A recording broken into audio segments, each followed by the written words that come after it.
All right, so I'm about to share with you the biggest mistakes that I've personally seen people make when relocating to the Atlanta area. And these aren't just mistakes that I've heard about or read about. These are real mistakes made by real people that cause real stress and heartache. And if you stay to the end, I'm gonna give you a bonus mistake that might just be the most important one.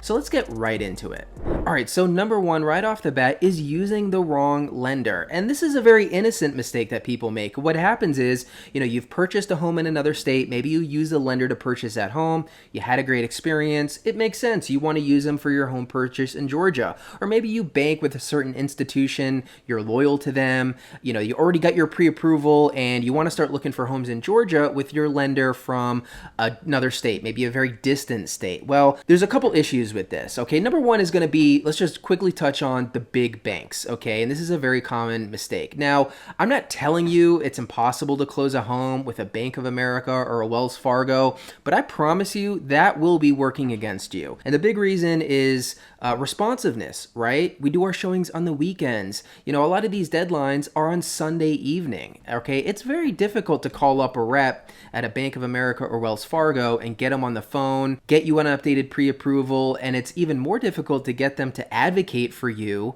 as a person they will be writing a loan for. And these are all very important things to help you win in a competitive market. So right off the bat, I do tell people to try to avoid the larger banks and also the big mortgage companies like a Rocket Mortgage, okay? They do a lot of bait and switch with their advertising for rates, and they usually don't deliver great service, especially on the agent side. But the bigger aspect to this is the lenders in other states don't know our contracts, okay? And listen, I'll tell you a very real example. This happened, I think, a couple years ago. I had clients coming from another state. They wanted to use their lender that they loved, and, I gave them this whole spiel. They decided they still wanted to go with the lender, and that's okay. At the end of the day, I have to honor what my client wants to do. Well, what happens is, when the home that you love comes in the market, you got to move quick, right? And so we're writing the offer, I'm trying to get a hold of the agent, and I'm reaching out and texting and asking questions about how to fill out one of the documents, the financing document.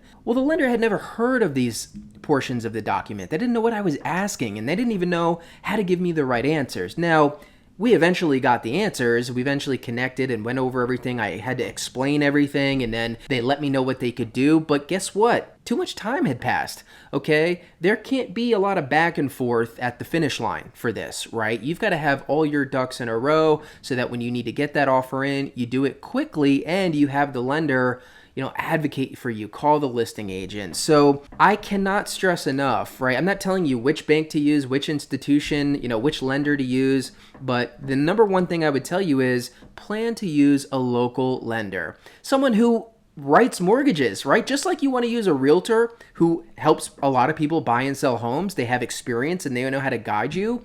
You want a local lender that writes a lot of mortgages, right? Because that's not an easy business either. And so if they've been in the business for a few years, they write a lot of mortgages, there's a good chance they're going to be very effective, very responsive, and advocate for you. So I know you want to work with who you're comfortable with, but if your lender's in another state, if your lender's Rocket Mortgage or Bank of America, that can be working against you. I'm not telling you you can't purchase a home that way.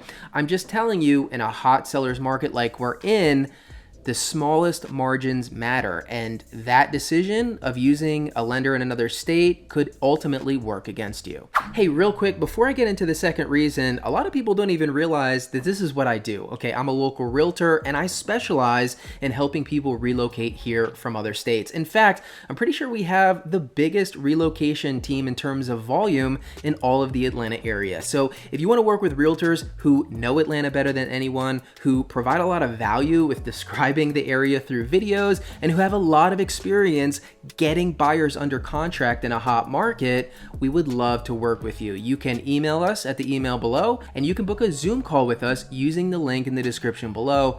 We love when our viewers become clients. All right, add over. The second reason is no backup living arrangement, okay? Listen, by far, the most stressed out that I have personally seen clients or, colleagues' clients go through, the biggest amount of stress I've seen is when there's some kind of time crunch. Okay, and time crunches happen when you're not prepared. And Especially if you're going to sell a home to purchase your one in Georgia, you have got to have a backup scenario. I have had clients in the past just think that they're going to line everything up perfectly, right? They are going to get their home in the market, they're going to get it under contract, and then they're immediately going to get their purchase in Georgia under contract. They're going to close on their home in another state one day, and then they're going to close on their home in Georgia maybe the next day or a few days later. And that certainly can happen, but it also cannot happen. Deals fall apart, right? For a lot of different reasons. Could be on the buyer side, could be on the seller side, and deals just don't fall apart. Deals get delayed, right? A delay on closing is fairly common. I would say as much as 15-20% of closings are delayed for one reason or another. So whatever you do in this process, do not put all of your eggs in a basket, so to speak, with regards to a date or a living arrangement, right? You never want your back against a wall. So if you're selling the house, but you're planning on, you need to stay in the state that you're in for a little while, you're hoping you have a home to move into, don't bank on it. And this will depend on where your family is. This will depend on what your life situation is. But whether you're talking about your state or Georgia, you need to have a backup living arrangement semi-planned, right? It could be family, right? That you give them a heads up that worst comes to worst, you may need to stay there for a short period of time. A lot of people just prepare for short-term rental, right? Whether that's like extended stay. A lot of people will go on Airbnb and find a few options for a longer than average stay, which all of that stuff in Airbnb is negotiable. But the bottom line of what I'm saying is, as you go through this process, I want you to really think about it. You'll talk with your realtor, hopefully me, about it from beginning to end. You want to look for any dates that are final, right? You have to be out by this time, you have to be here by this time, and you want to have a backup for whatever the situation is. Hopefully this doesn't sound too vague. Hopefully you understand what I'm getting at, but there should never be a scenario where this has to happen by this date, right? So like, for instance,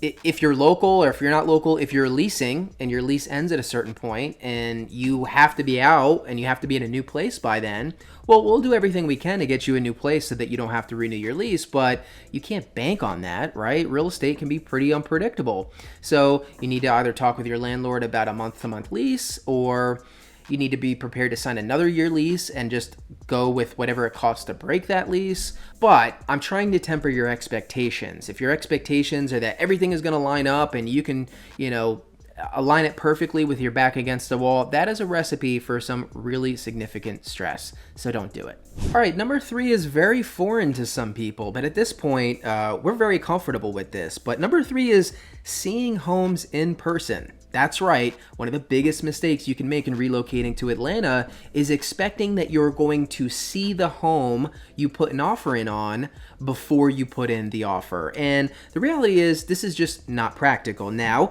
if you're local, if you can come see the homes in person, maybe you rented first, you're here, of course, we're going to go see all the homes and we're going to put offers in on the ones you like. But if you're in Florida or California or New York or Texas, like a lot of my clients, a lot of people, what they want to do is they want to come in for the weekend and they want to see 30 homes. And they're hoping out of those 30 homes, they're going to put in an offer, they're going to be under contract, and boom, you flew in for the weekend and you got something under contract.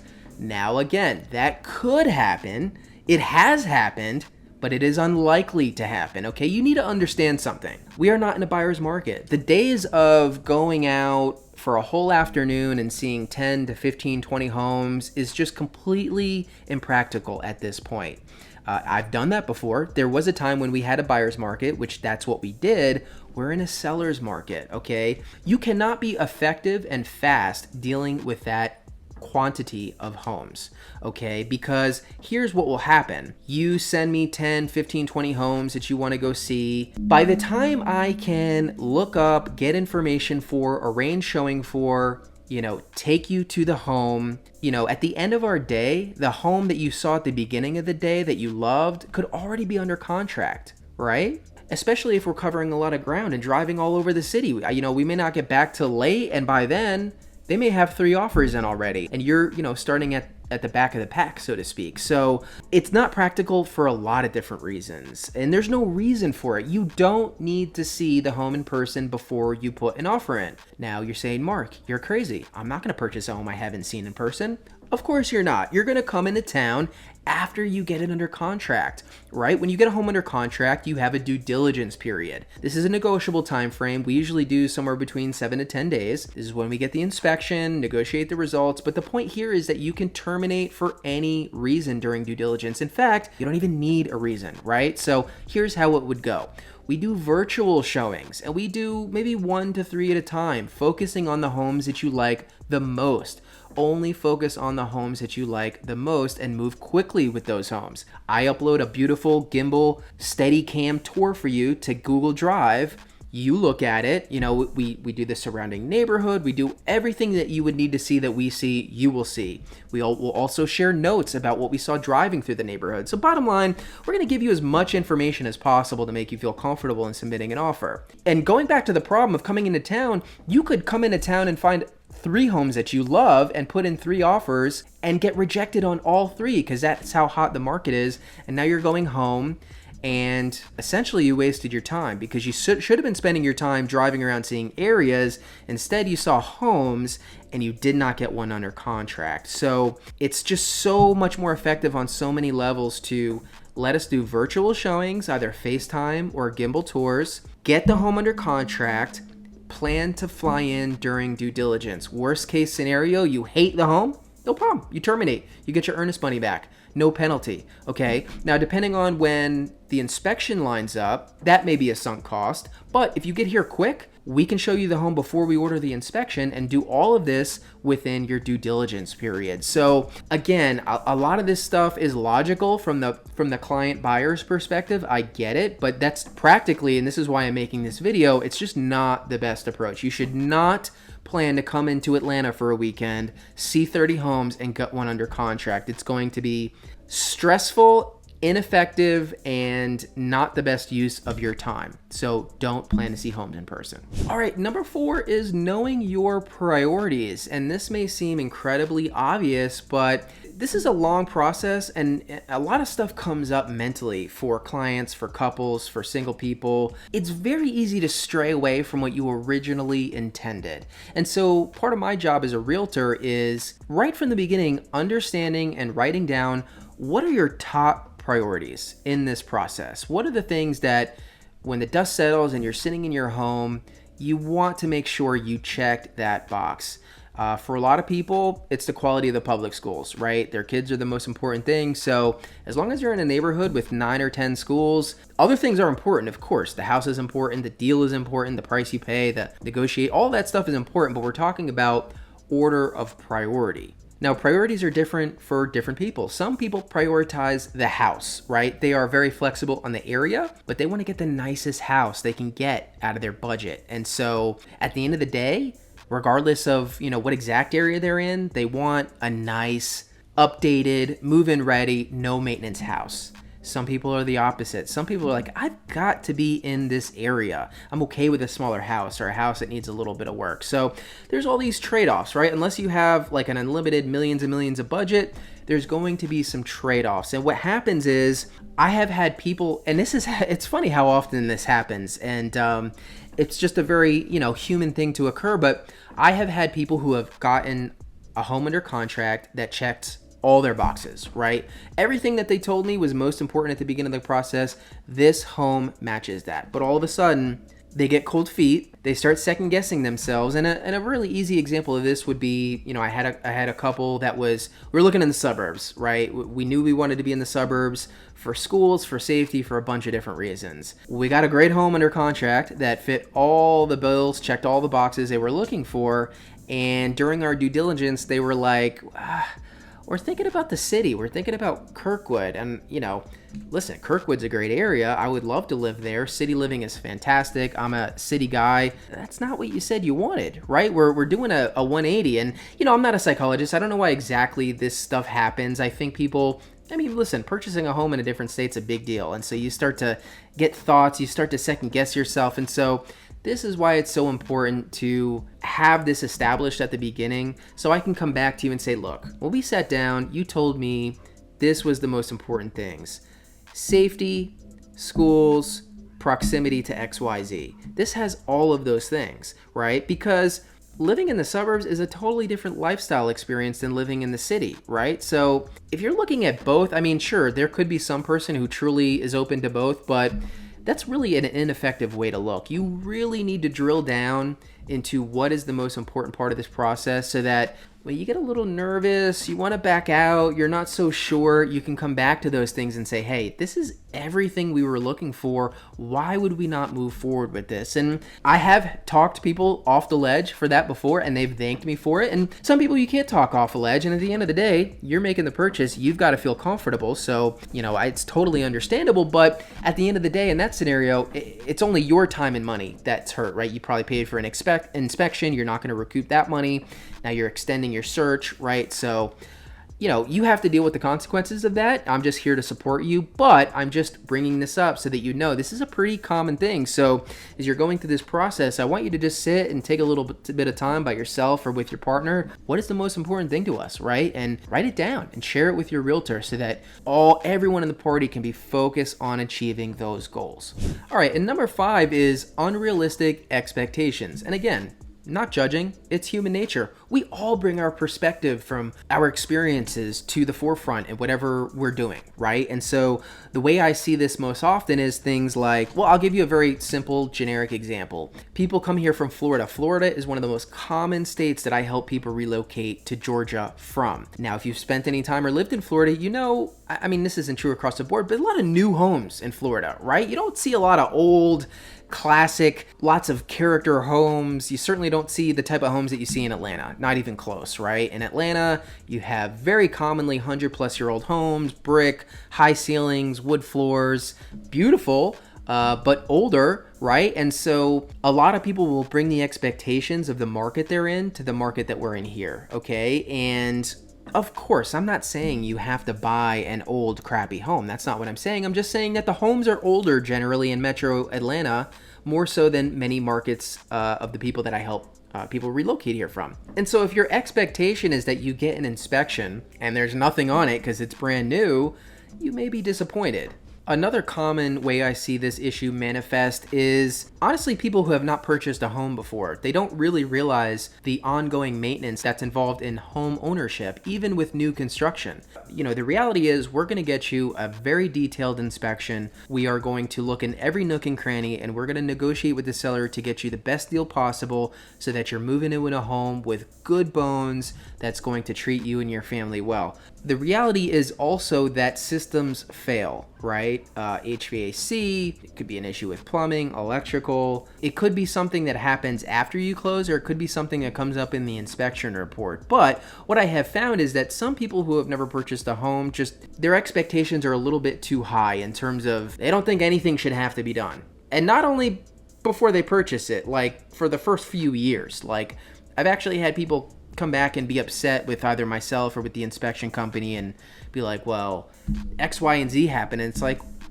yes, this was a, 23-year-old roof. We knew that it was going to need to be replaced at some point in the future, right? And so, when you're purchasing a home, you need to set aside money every month above and beyond your mortgage and taxes to, it's called capital expenditures, right? Because at some point your roof's going to need to be replaced. At some point the HVAC is going to blow out. At some point you're going to need to do, some kind of maintenance. And there's always going to be a small project and a bigger project on the horizon. So you've got to kind of come in with that expectation. Again, I'm not saying to expect to go into a money pit or a crappy home by any means, but you just have to understand that owning a home, and I know all of you who own a home understand, there's always a project, there's always something. Not everything is going to be dialed in 100% of the time. Again, even in new construction, when we do that final walkthrough, there's a lot of stuff they have to address. And that first year, that warranty is super important because there's a lot of things that will break down even in new construction in the first year. So just kind of temper your expectations a little bit. And I would say the other, way I see this manifest is just, oh, this house isn't worth that much, or it should be this amount, or it should be this way. It is what it is, right? And now, listen, if you don't think a home is worth a certain amount, you should not put an offer in for that amount. But if we find a home in your budget that checks all your boxes, and I look at the comps and I say, this is what houses are selling for a similar size and build in this location, that is what it is. That is what the market has deemed it's worth, right? And by the same token, if we get an inspection report back and you expect them to literally do every line item on the inspection report, from GCI outlets to light bulbs to, little chips in the siding, the seller's just not going to do that. Again, we're in a seller's market, okay? The sellers have the bulk of the leverage. Now, that has tempered a little bit with the higher interest rates, but it's still the case because it's simple supply and demand. We don't have enough supply to keep up with the demand. So if we were in a buyer's market, could you be more aggressive with what you want the seller to address? Absolutely. That's just not the case right now. And so you've got to come in understanding that we're going to get you the best deal possible. We're going to get you the best real estate investment possible, but there's going to be maintenance. There's going to be things that come up. And the seller may not do some stuff. In fact, when it gets into the summer market and we're looking in Alpharetta and there's the hot new listing that everyone wants, you probably shouldn't expect them to do much of anything, right? Because they've got a backup offer in place where if you terminate, they'll move seamlessly to that backup offer. And the backup offer is already prepared to purchase it and not ask you to do anything. Right? So you just have to have realistic expectations, especially if you're coming from just a very different market. All right, so those are the 5 most common mistakes that I see people make when relocating to Atlanta. I told you I had a bonus one, and I do. And this is a legitimate mistake. And I know this is going to kind of seem like I'm selling myself, but it's the truth. And I think you'll understand when I explain it, but it's using the wrong realtor, okay? Listen, the barrier for entry to become a real estate agent is very low. And because of that, you have a lot of real estate agents. There's a lot. I bet like 4 in your area, right? There's a lot of them. The problem is most of them don't sell hardly any homes. I think, honestly, the national average is 4 or less. That's why the attrition rate is so high in real estate.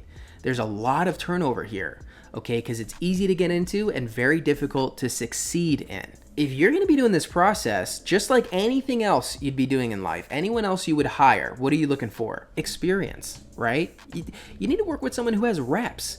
And why is that so important? Because I cannot tell you how many situations I've been in where I've been able to effectively advise a client because I've been in that situation before and I knew how to handle it, okay? And there was a time in my career when I just started when that wasn't the case, and I fought through that and built up my, reps, so to speak. And I have a really good bit of experience at this point, especially with what we're talking about, relocating to the Atlanta area. But all that to say, the biggest mistake I see is like, my aunt lives in Atlanta and her son, my nephew, is a realtor, or my aunt's a realtor, or my family member is a realtor in Georgia, or more commonly, my family member has a friend who they trust. And listen, trust is more important than anything. And that is why people make this mistake so often, because they trust someone, or they trust someone based on someone telling them they could trust them, right? And when family tells you you can trust someone, you're going to take that to the bank more so than any kind of advertising. So I'm not telling you don't do that. All I'm saying is, if your aunt in Atlanta is a realtor or has a realtor that they love, just ask how much business they do. Just ask how many homes they've sold. And honestly, if you're relocating here from out of state, have they helped someone do that before? Have they done that before? There's a lot of extra moving pieces with that whole process. If the answer is no, just use your own logic. Is that really going to be the person who helps you do this effectively with as little stress as possible and make sure you get in the right neighborhood in a home that's not a money pit and get you the best deal possible? The scary thing is it could go okay, right? The stars could align and it could go okay and you could feel like you made a great decision. But listen, when it goes bad, your earnest money's on the line. You're purchasing a $600,000 home. If that agent makes a mistake, that's $6,000 that you are not going to get back, okay? And the mistake could be simple as messing up a date, right? They don't tell you the right date. They don't send you the right calendar invite. You didn't know when to terminate. You didn't know what your options were. I could talk for a whole hour about mistakes agents can make because I've seen them all. Really just down to the most basic, don't know how to communicate like a professional adult, right? The bar is very low. So, not saying you have to hire me. You should legitimately work with whoever you feel comfortable with, whoever you feel like like, and trust. But just add in one more element to that, which is, have they done this before? Did they do this consistently? Or did they sell 2 homes? Or do they only sell homes when their relatives have a home for them to sell, right? You've got to prioritize experience in this industry. So that is it. 6 biggest mistakes that I've seen people make when moving to Atlanta. This is all from real world experience. I have seen some stressed out people in the past, and I don't want that to be you. So take what I said, just kind of, it's very easy stuff to plan for, right? It's easy to find a local lender. Whatever realtor you work with should be able to connect you with one. It's not that hard to have a backup living arrangement in place, right? A few phone calls, Airbnb, whatever you need to do, family members, just have a rough backup plan in place. Heck, not seeing homes in person, that makes your life easier, right? Way easier. Just plan to come into town as soon as you get something under contract. Sit and think about your priorities. I mean, that'll take an hour with your partner, not even. Just what are your priorities, and just have them written down. And then just, temper your expectations. And if you have expectations or you're not sure, just talk with your agent about what to expect, and they'll fill you in on the local market details. And like I said, use a realtor. They can be a relative, but just make sure this is what they do for a living and that they have actual experience. I would also add to that, are they experienced in the area that you're working in? Because I can't tell you how many people I've seen agents helping people in the heart of the city, and they live in Woodstock. They haven't been in the city for months. So I don't know. Are they going to be able to give you like the best real-time information? Maybe not. But anyway, this is real stuff that I see, real life, doing this day in and day out. I hope that helped. Hope it provided you value and helped you feel more prepared. Again, you can work with me, and all you have to do is book a Zoom call. It's totally free, no commitment required, and we love when our viewers become clients. So thanks so much for watching. Please make sure you like and subscribe. Follow me on TikTok, and until my next video, I'll see you next time.